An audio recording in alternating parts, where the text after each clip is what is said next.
yo tomo los exámenes, las pruebas, los parciales, a mí me sirven para identificar por dónde van los estudiantes.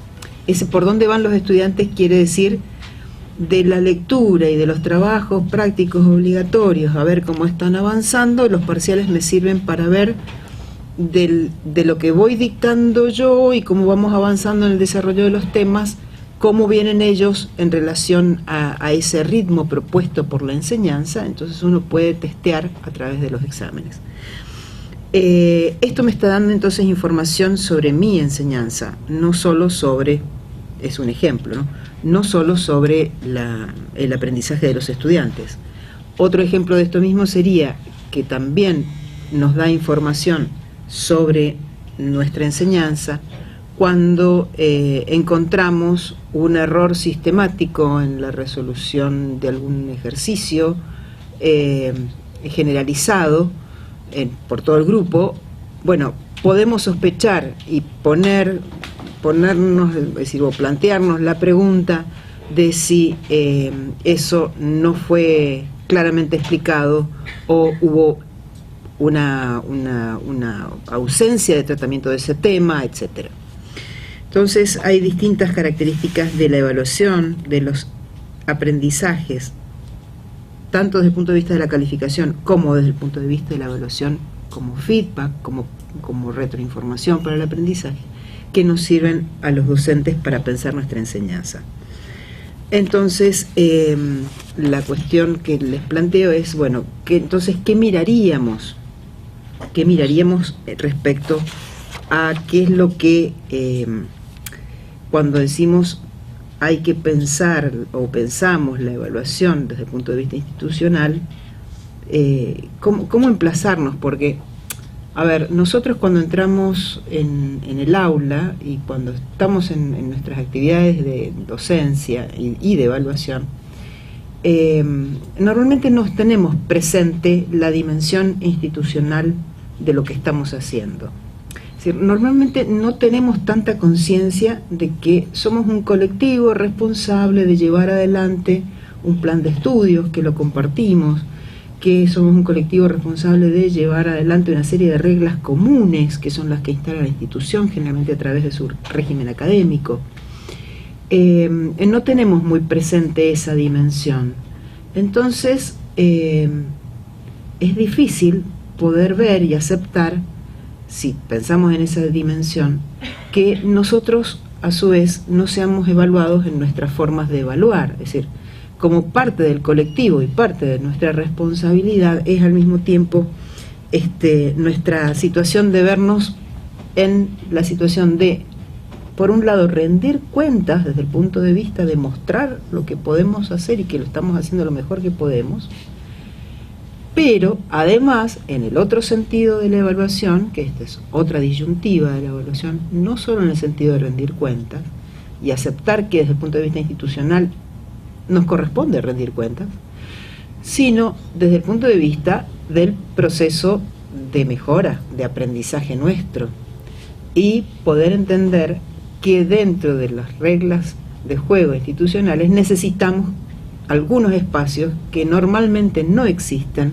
que tienen que ver con intercambiar libres de puniciones, ¿sí?, libres de sospechas de no estar trabajando como deberíamos, libres de todo esto que hacen que las instancias de evaluación formativas, cuando se liberan de la calificación, la rendición de cuentas, la acreditación, se pueden convertir en espacios reales de interacción para el aprendizaje, donde no tengo miedo de mostrar mis debilidades, donde mostrar mis debilidades justamente es lo que me permite aprender, y donde incluso en el compartir con el otro puedo llegar incluso a reírme, como decía Edith Litwin, reírme de mis posibilidades y mis imposibilidades, reírme de mis exigencias imaginadas, y a la vez cobrar verdadero sentido de cuáles son mis responsabilidades en el conjunto. Entonces, celebro fuertemente el espacio porque justamente son estos tipos de espacios donde juntarse a escuchar a otros. Por ahora ustedes hoy casi no han hablado, poco ahora viene la tarde el trabajo de los talleres, pero la idea de estos espacios es fundamental, justamente en esta idea de empezar a crear estos otros espacios donde podamos hablar de nuestros problemas y de nuestras prácticas y evaluarlas en conjunto y poder pensar formas de modificarlas. En este sentido, ¿sí?, de pensar nuestras prácticas y modificarlas, hay otra cuestión que en estas tensiones entre rendir cuenta y poder tener un feedback, o en estas tensiones entre ser controlado desde el punto de vista laboral, porque nosotros somos empleados, ¿sí? Es decir, debemos rendir cuentas como empleados de nuestro trabajo. Más allá de que para muchos la docencia es una vocación, ¿sí? Entonces, en esta cuestión de rendir cuentas como empleados, también está esta otra cuestión, estas tensiones que van y vienen, esta otra cuestión de lo vocacional y de nuestro compromiso con el aprendizaje de nuestros estudiantes. Es decir, es un trabajo muy particular. La docencia tiene esta cuestión de que somos empleados y a la vez tiene un carácter vocacional y una misión ética sumamente comprometida con el otro, ¿no? Es decir, con los estudiantes. En este sentido, entonces, entre las preguntas que se han hecho es qué se evalúa, cómo se evalúa, etcétera. Son las clásicas preguntas de periodista que nos ayudan mucho a ordenarnos en el campo de la evaluación, porque la evaluación, como bien lo decían antes, es una práctica y es una práctica social, ¿sí? La evaluación no es un ejercicio de medición, ¿sí? A ver, todavía las ciencias, no sé, acá tengo psicólogos que están por ahí más ayornados que yo en estos temas, pero por ahí las ciencias cognitivas no han llegado a poder poner específicamente mediciones de tipo biológicas que permitan evaluar, medir cuestiones como el aprendizaje. Todavía falta bastante para llegar a eso. Mientras tanto, nuestras formas de acercamiento tienen que ver con las ciencias sociales y con las humanidades. Esto es, pensarnos como sujetos pensantes, con intenciones, con condicionamientos, y pensarnos en que no somos seres que podamos ser estrictamente medidos, ¿tá? El problema de la medición, entonces, el problema de cuando ponemos la calificación, recordemos siempre que nuestra calificación tiene un alto grado de arbitrariedad, por más que armemos un trabajo tan cuidadoso y serio como el que propone el colega Rojas de Costa Rica. Igualmente va a quedar un amplio margen de arbitrariedad, porque ya con solo darles un ejemplo es importante, digamos, el 10 que se puede poner a lo largo de una carrera en una asignatura, pongamos, en un tipo de laboratorio, el estudiante recibe un 10, pero ese 10 no va a significar lo mismo que el 10 que reciba en una materia estrictamente teórica. El 10 va a significar dos cosas diferentes. Va a significar el mejor rendimiento esperado según el docente, seguro, pero desde el punto de vista de qué es lo que aprendió el estudiante y qué es lo que pudo resolver el estudiante, ese mismo 10 significa distintas cosas.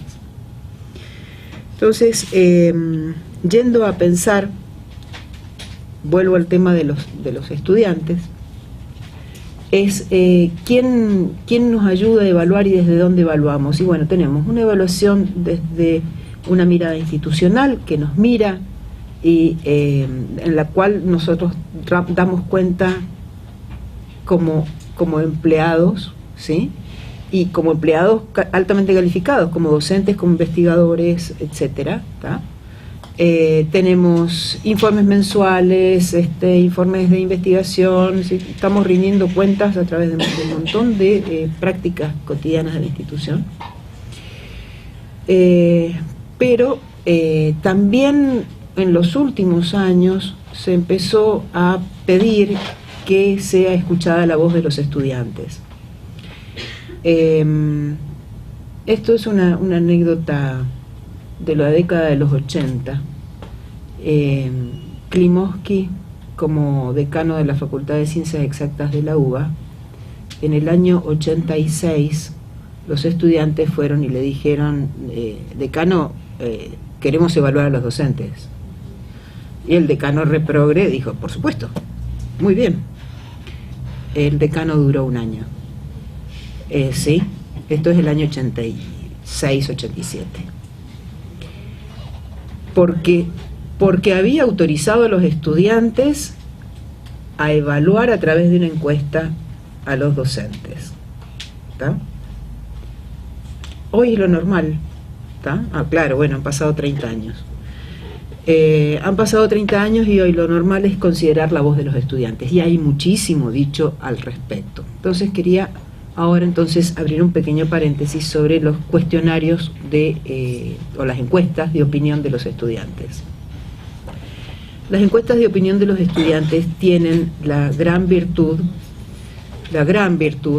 de poder darnos algunas pistas sobre los principales problemas del dictado de nuestros cursos. Pero tienen algunas limitaciones. La discusión más grande que hay en torno a este tipo de cuestionarios se dio a través de una pequeña experiencia, un experimento que hicieron en una universidad norteamericana. Invitaron falsamente, no sé si conocen la historia del Dr. Fox. ¿Sí? Bueno, entonces se las cuento. La historia del Dr. Fox es pusieron carteles invitando a la conferencia del Dr. Fox, invitado de no sé qué universidad tan prestigiosa, especialista en un tema súper de punta. Convocaron a los estudiantes al auditorio y, por otro lado, contrataron un actor, le dieron un guión, un texto que tenía un montón de palabras que no existían, neologismos, cuestiones raras en la redacción, pero que sonaban muy bien, ¿sí? El actor, llegó el día, el actor dio una excelentísima conferencia, excelentísima, no entendió nada nadie, ¿tá? Nadie entendió nada, pero era muy simpático, muy atractiva su forma de presentar los contenidos, y después de eso pasaron una encuesta, y la encuesta de opinión fue altamente positiva. Entonces, aunque no entendieron nada. Bueno, entonces, ¿qué debate es el que despertó esto? ¿Y qué es lo que muchos, basándose en esta investigación, dicen respecto a los estudiantes? Los estudiantes pueden decirme si los motivo, los docentes pueden, si los estudiantes pueden decirme, opinar sobre si en general le gustan mis clases o les parecen aburridas, ¿sí? Pueden opinar de muchas cosas, pero no pueden opinar si mis contenidos son o no son actualizados. ¿Está? Porque el desconocimiento de la disciplina invalida la opinión del estudiante. Entonces, hoy en día, la mayoría de los cuestionarios que se hacen para relevar opinión de los estudiantes sobre los docentes evitan incorporar preguntas que tengan que ver con la actualidad de los contenidos. Pero eso es diferente en el posgrado. En el posgrado, los cuestionarios de evaluación de opinión de los estudiantes, la actualización de los contenidos y la opinión sobre los contenidos sí aparece con fuerza, pero en los posgrados ya estamos trabajando en otro nivel, ¿sí? Es decir, se entiende que el estudiante de posgrado tiene ya la capacidad de poder percibir la actualidad o la novedad del contenido y la justeza técnica y disciplinar del contenido. La historia del Dr. Fox entonces marcó de tal forma que muchos dijeron, bueno, invalida totalmente las encuestas, porque en realidad las encuestas son más bien un concurso de histrionismo, un concurso se me fue la palabra, pero bueno, nada, la idea es entonces que son discutidas desde ese punto de vista. Ahora, hay otra cuestión interesante que considerar, se las quiero leer para no fallar para que no me falle la memoria, porque es un estudio que hizo una universidad mexicana, ya llego, un estudio que hizo una universidad mexicana en una universidad sobre las opiniones de los estudiantes, de los docentes y de los directivos sobre este tipo de instrumentos. Silva Montes es la mexicana que hace este estudio, y se da cuenta de las diferentes perspectivas y valoraciones que se tienen sobre las encuestas a estudiantes al interior de la comunidad académica. ¿Qué es lo que encuentran? Mientras que para ciertos grupos estudiantiles poder emitir su opinión es una conquista en sus derechos, en la universidad analizada, el estudiantado concibe la encuesta de opinión sobre sus docentes como una tarea obligatoria e intrascendente, pues el profesorado no modifica su práctica pedagógica. Entre los docentes, la encuesta es percibida como una forma de control de su trabajo e incluso de venganza del estudiantado por la insatisfacción de la nota obtenida. Por su parte, para la administración de la universidad, la encuesta es un aval de la calidad de la enseñanza. Según el contexto de uso y el modo de utilización de este tipo de encuestas, así como de otras formas de evaluación, las prácticas de evaluación también pueden derivar en prácticas ritualizadas, ¿sí? Es decir, en prácticas que se hacen rutinariamente y van perdiendo sentido. Bueno, entonces, calidad es una palabra paraguas, es un techo que nos cobija y nos conflictúa, porque efectivamente calidad es un término que tiene muchas acepciones y muchas dimensiones, está largamente discutido, se sigue discutiendo, pero aparecen este tipo de instrumentos como garantía de calidad, y de hecho los estándares de muchas carreras, los estándares de las carreras de artículo 43, en muchas de las carreras de artículo 43 se solicita la opinión, específicamente la opinión de los estudiantes. Y corremos el riesgo de que sea ritualizado. Bueno, en una experiencia que hicimos en la Facultad de Ciencias Económicas de la UBA, elaboramos un cuestionario para los estudiantes, y pasó todo el proceso de aprobación, de acuerdo, subió a Consejo Directivo lo aprueba como norma, ¿tá? Es decir, hay una resolución que aprueba el cuestionario. Y no lo vamos a poder cambiar, porque me lo aprobaron por resolución. Pero que la enseñanza, el cuestionario hay que evaluarlo y modificarlo. Las cuestiones de la enseñanza que vamos a querer observar van a ir modificando. ¿Cómo me ponen el cuestionario por resolución del Consejo Directivo? Bueno, así fue. ¿Por qué? Porque el plan fue en su momento que la encuesta pasara a formar parte del legajo de carrera docente. Ok. Bien, el legajo de carrera docente. Pero, ¿qué es lo que sucede cuando entra el legajo de carrera docente? No es lo mismo una materia de primer año que una materia de último año. En una materia de primer año tenemos cantidad de estudiantes como para que las pruebas sean confiables. Últimas materias de las carreras, donde tenemos a veces menos de 10 estudiantes, la confiabilidad de esos instrumentos no es apta para ingresar en legajos. De todas formas, se mantiene el sistema.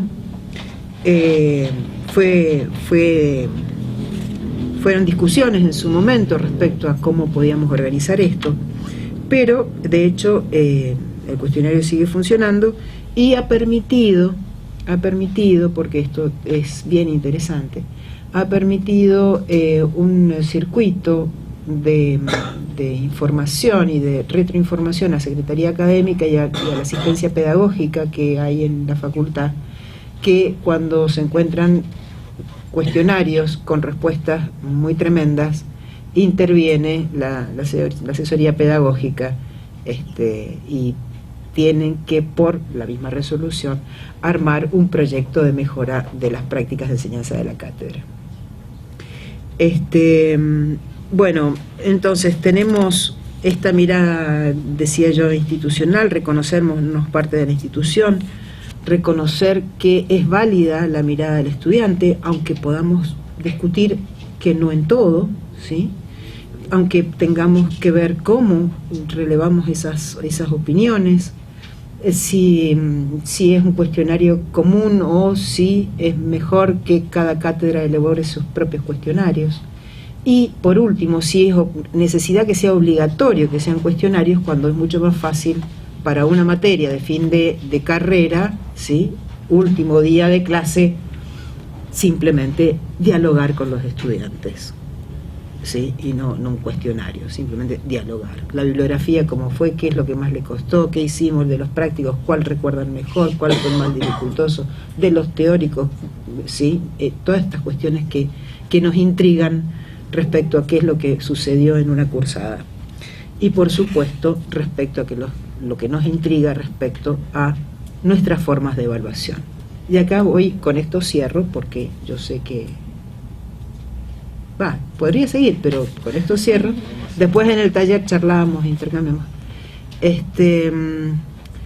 Porque cuando decimos evaluar nuestra evaluación, entonces sí aparecen en este tipo de cuestionario preguntas que refieren a cuestiones también bastante clásicas de lo que sería una buena práctica de evaluación, que es si fue entregado a los alumnos al comienzo del curso un cronograma de temas parciales o entregas a cumplir durante la cursada, fueron explicados con anticipación el tipo de examen y los criterios de evaluación, los exámenes fueron entregados con correcciones u observaciones o solo la nota, facilitaron los docentes espacio para el planteo de dudas y preguntas, las evaluaciones fueron acordes a las pautas previamente establecidas por el docente.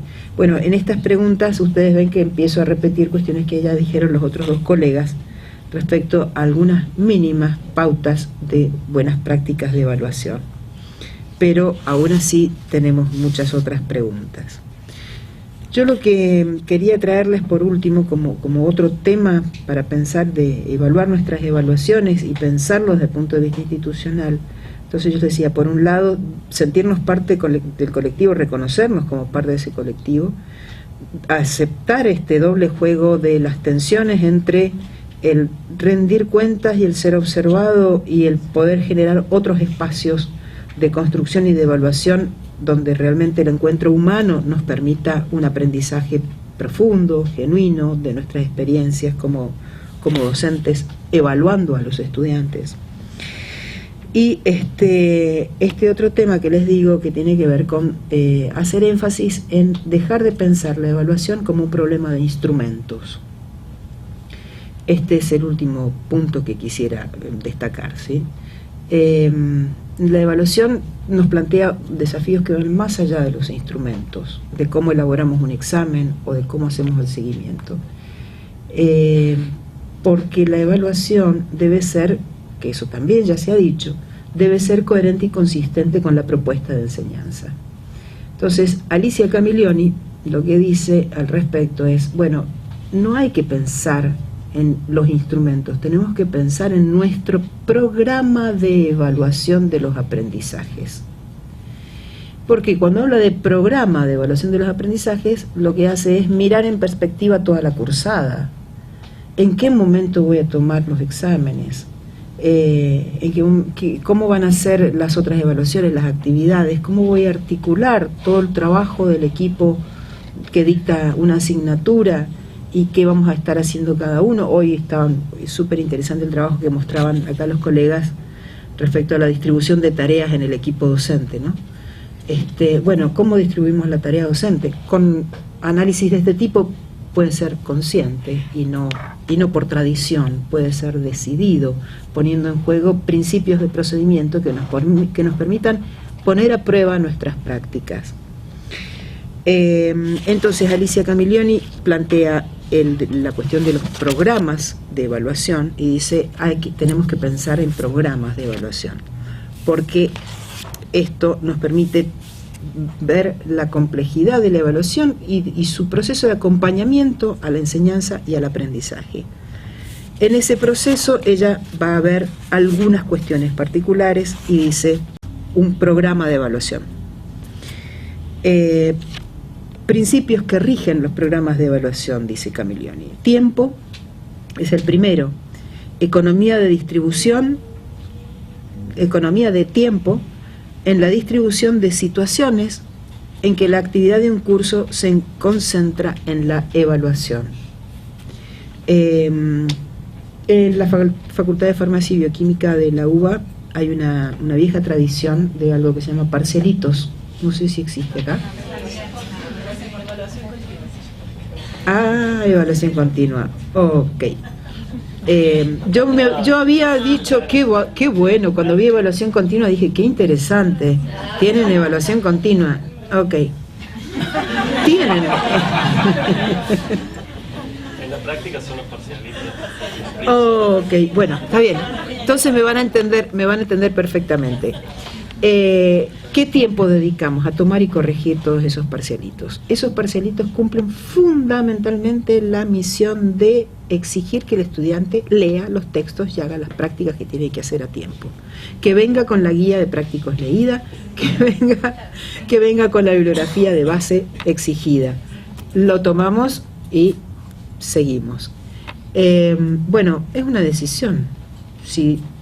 ¿Cuánta energía dedicarle a ese tipo de pruebas permanentes o no? Es una decisión, es decir, les propongo la libertad de pensar que tal vez podría no hacerse así. Sí, siempre y cuando estén pensando que ese tiempo puede ser aprovechado de mejor forma. Si no, no tiene sentido ninguna innovación. El otro tema que se plantea para pensar en los programas de evaluación, Alicia, es el número de estudiantes.